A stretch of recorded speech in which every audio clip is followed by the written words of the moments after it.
গত 12ই এপ্রিল ছিল আমার ননদের ছেলের 5 বছরের জন্মদিন। সেই জন্য আমরা চলে গেছিলাম লেক গার্ডেন্সে।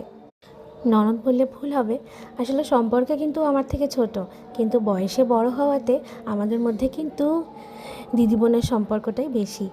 এটি হচ্ছে আমার মিষ্টি ননদ, আর পেছনেরটি হচ্ছে আমার মিষ্টি দেওর। ও জার্মানিতে থাকে, কটা দিনের জন্য এখানে এসেছে, তবে এতটাই কম সময়ের জন্য এসেছে যে আমার বাড়িতে আর আসতে পারলো না। তো বেশ কিছুক্ষণ কথা বলে আমরা চলে এসেছিলাম ডিনার করতে, কারণ অনেকটাই রাত করেই আমরা গিয়েছিলাম, আবার বাড়িও ফিরতে হবে, সেজন্য তাড়াতাড়ি করে ডিনারটা করে নিয়েছিলাম।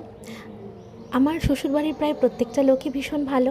এটি হচ্ছে আমার কাকা শ্বশুর, আর কাকি শাশুড়ির তো কোনো তুলনাই হয় না। আমার শাশুড়ি নেই, সেই অভাবটা উনি কিছুটা হলেও পূরণ করে দিয়েছেন।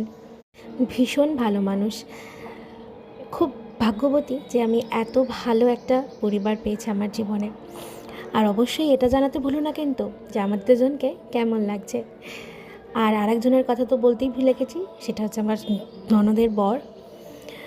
দাদাকে ব্লগে নিতে পারিনি, আসলে দাদা খুবই ব্যস্ত ছিল। আমরা একটু গেছিও দেরি করে, তখন অনেক লোকজন অলরেডি চলে এসেছিল। দাদাও কিন্তু ভীষণ ভালো মনের মানুষ। অন্য কোনো দিন অন্য কোনো ব্লগে দাদার সাথে পরিচয় করিয়ে দেবো। দাদা কিন্তু একজন আর্টিস্ট। তাহলে আজকের ব্লগটা এইটুখানি, দেখা হবে পরের।